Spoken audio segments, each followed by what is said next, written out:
Chào mừng Nị đã quay trở lại với series giới thiệu về nhạc cổ điển. Như tập trước mình đã biết, do biến động thời cuộc, âm nhạc có một bước chuyển mình lớn từ trường phái lãng mạn sang trường phái hiện đại. Tuy nhiên, vẫn còn đó những nhà soạn nhạc vẫn còn rất là nặng tình với những giai điệu tuyệt đẹp của quá khứ. Gustav Mahler là một trong số đó. Ông là một trong những nhạc trưởng, nhà soạn nhạc xuất sắc nhất thế giới. Sinh ra ở Tiệp Khắc và lớn lên ở Áo, cả đời ông luôn phải đấu tranh với những mặt đối lập trong chính con người mình. Một con người tiếp cận cả hai nền văn hóa phương Tây và phương Đông, vừa là nhạc trưởng chỉ huy nhạc của người khác, vừa là một nhà soạn nhạc với những tác phẩm mang dấu ấn của riêng mình, vừa sống trong thời đại của chủ nghĩa hiện đại nhưng lại đem lòng thương nhớ chủ nghĩa lãng mạn, vừa là một người cầu toàn khắt khe nhưng đồng thời lại luôn mong mỏi trở về tuổi thơ. Ví dụ như đoạn nhạc sau đây nghe như tiếng chuông Giáng sinh vậy đó, và sau cái tiếng chuông tuổi thơ đó là một đoạn nhạc mang đậm âm hưởng vui tươi của Mozart. Nghe thử nha.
Ở đây mình thấy được một Mahler vui tươi với âm nhạc ảnh hưởng rất lớn từ phương Tây. Nhưng mà cũng cùng bản nhạc này, vài phút sau, mình lại có một đoạn nhạc như thế này.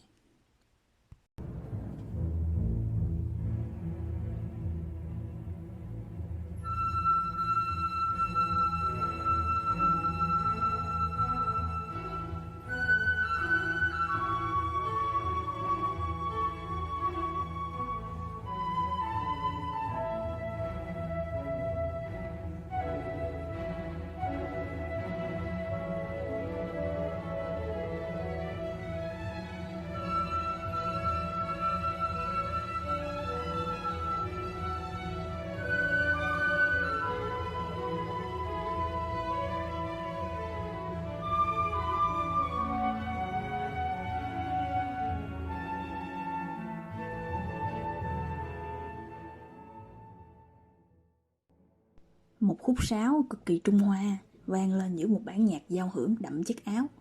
Thú vị ha. Và đúng là Mahler vẫn luôn yêu thích văn học và triết học phương Đông, đặc biệt là những bài thơ cổ Trung Hoa. Một trong những tác phẩm hoành tráng nhất của ông có tên là Bài ca Trái đất. Đây là một tác phẩm kết hợp giữa giao hưởng và ca khúc, tức là kết hợp giữa dàn nhạc và giọng ca này. Rất mới mẻ đúng không? Tác phẩm gồm 6 ca khúc được tổ hợp dưới dạng một giao hưởng 4 chương, với mỗi ca khúc được viết lời dựa trên một bài thơ đường, chủ yếu là thơ Lý Bạch. Dạ, mình nghe thử khúc mở đầu nha. Cô sẽ đính kèm theo là lời dịch của bài hát cho Nị theo dõi nha.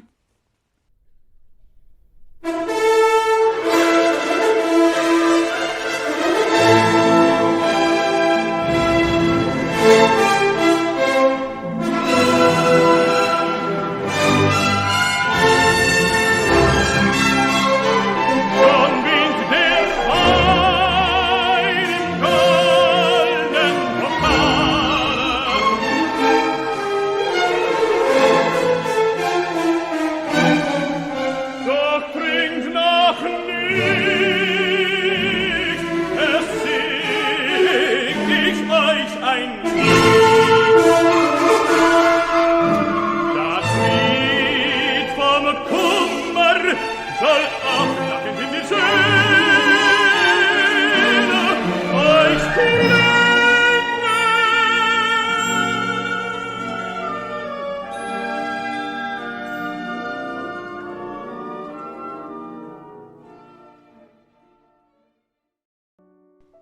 Thơ đường dịch ra tiếng Đức rồi hát với giao hưởng, nghe cũng thú vị ha nị.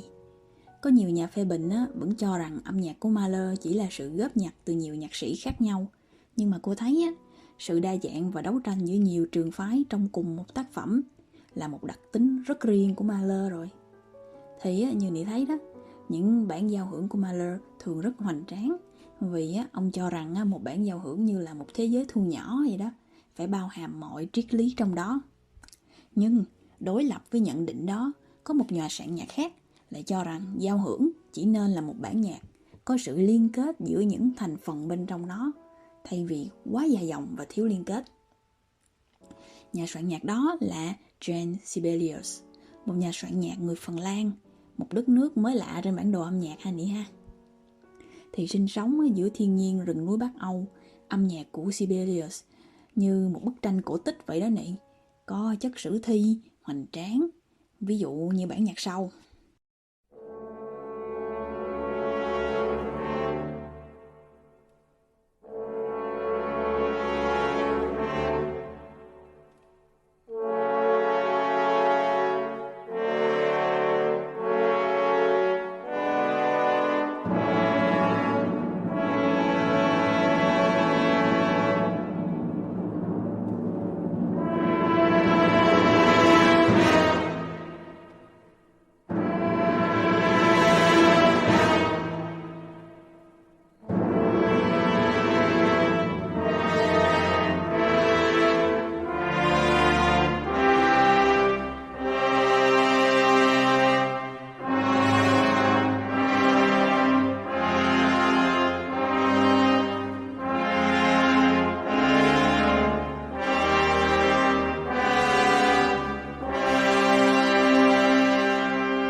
Và cũng đầy tình cảm, da diết, ví dụ như cái tác phẩm điệu Vals buồn sau đây.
Nghe hay ha Nị?